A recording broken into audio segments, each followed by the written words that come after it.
So this coming from DC Film News via Deadline on X states Superman will not air a Super Bowl teaser. A new sneak peek will debut during the Puppy Bowl, though. We knew they was going to be debuting in the Puppy Bowl, though. We knew that a while ago. And then this past Monday, I talked about it on my main show. I talked about how Superman was not going to be shown at the Super Bowl. I talked about that. I talked about how it would be at the Puppy Bowl. I talked about how it's a smart move that they're going to highlight crypto at the Puppy Bowl. I talked about how it's going to be fun. It's a smart move because then they can go to CinemaCon and highlight a trailer there. But I want to go further into it because there's a lot of misconceptions about what this all means. And I don't know if you guys got a chance to check out my website, slavsfreetalk.com. New updated website you can go check out. But I did put an article up there today, and it says James Gunn's Superman, why not having a Super Bowl trailer is the smart move.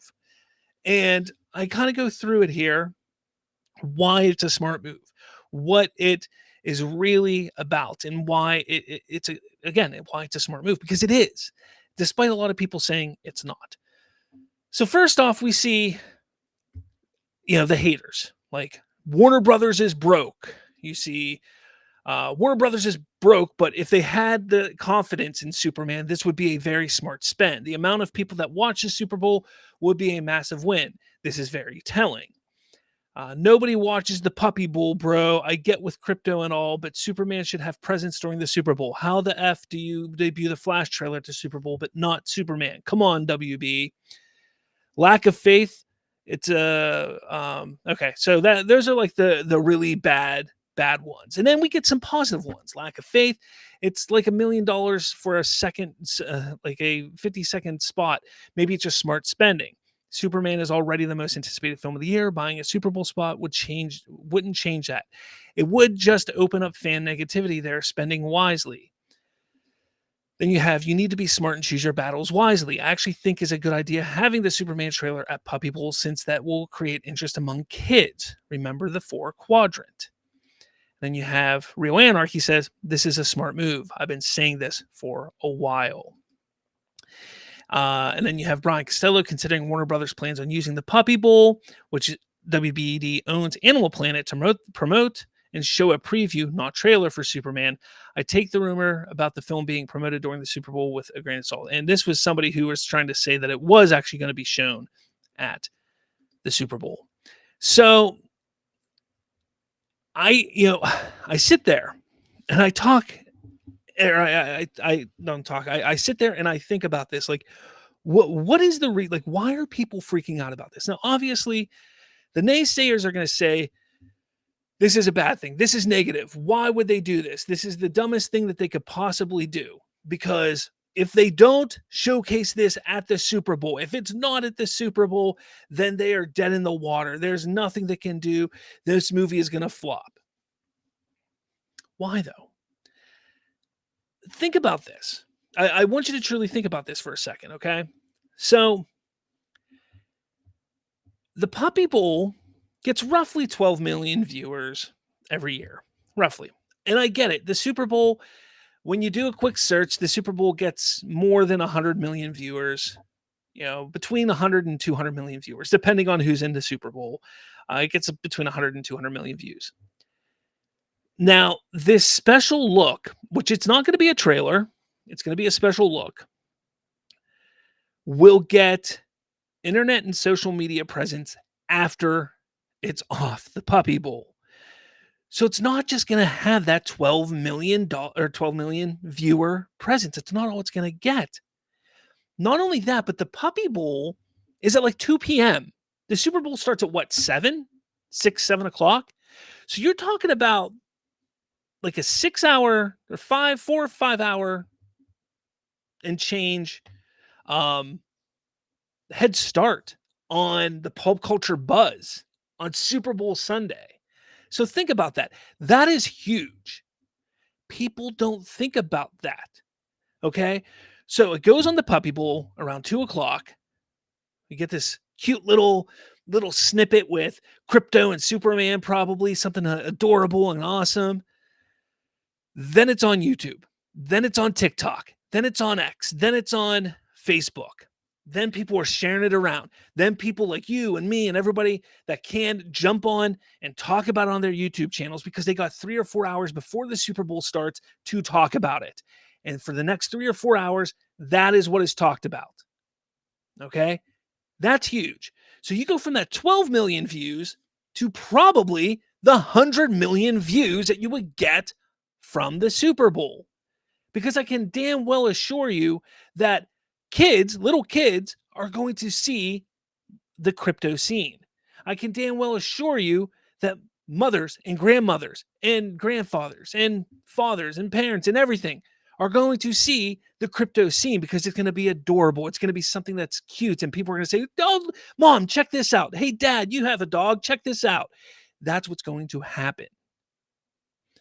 Okay. So that 12 million viewers is not all it's going to be, it's going to explode. Then you think about it that, what is it? 8, 9, $10 million that they would have spent on a 15-second TV spot to say, go to YouTube to watch is already done. It's done at 2 o'clock and people are already watching it on YouTube for free because it's, I mean, not for free, but for much less because it's on a program they own. That money can then be utilized for the Summer of Superman. The next thing is, why compete with all the other noise going on at the Super Bowl? Because yes, there's going to be trailers for Fantastic Four, Jurassic World, Mission Impossible, Smurfs, and whatever it is, whatever the plethora of things are going to be on there. That's going to have trailers, as well as Doritos and Pepsi and Coke and Budweiser and all of this. All of those commercials are going to be going on, and people are going to be talking about all those commercials. But don't forget, 5 hours prior, there was all that talk about Superman. Think about it logically, people. And I'm not talking about you. I'm talking about all the naysayers out there. Think about it logically.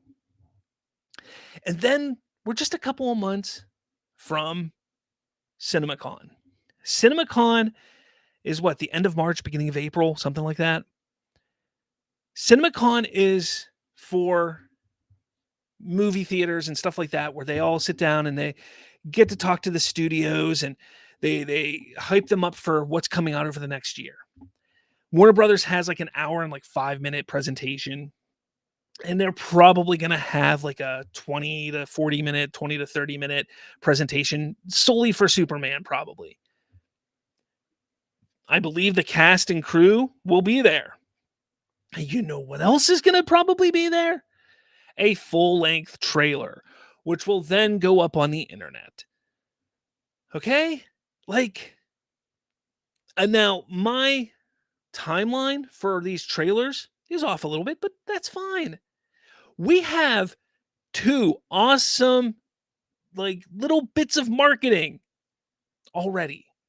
The teaser trailer, which got 53 million views on YouTube with 1.2 million likes already, as well as a TV spot with more than 1.1 million views on YouTube and 36,000 likes. So think about that. We have 2 awesome pieces of marketing already. We don't really need a third one yet, but we're going to have a third one. It's going to be a little clip of crypto at the Puppy Bowl, which will be put onto social media and played over and over again on my kids' iPads, on your grandmother's iPads, on their phones. All right? People don't, I don't understand this whole thing where if they're not at the Super Bowl, they have no faith in this movie. No. Having a trailer at the Super Bowl doesn't mean your film is going to be successful. Not having one at the Super Bowl doesn't mean your film will be successful either, though, or that it will fail, or having one will mean it'll be successful. You know what I'm saying here. Let's take a look at DC films that were there. The Flash had one 2 years ago. Movie bombed. Barbie didn't have one there, was massively successful. The Dark Knight, not the Dark Knight, Batman Begins had one at the Super Bowl. Believe it or not, that movie wasn't massively successful. It was successful, but not massively successful. It spawned an entire trilogy, but that trilogy wasn't massively successful until The Dark Knight. So you sit there and you take a look, and it's like, well, is it really necessary? No, it's not. Because not every single film puts their films trailers at the Super Bowl. Because it's not necessarily needed. It's not. So this doesn't mean that it's a bad thing for Superman not to have a trailer there.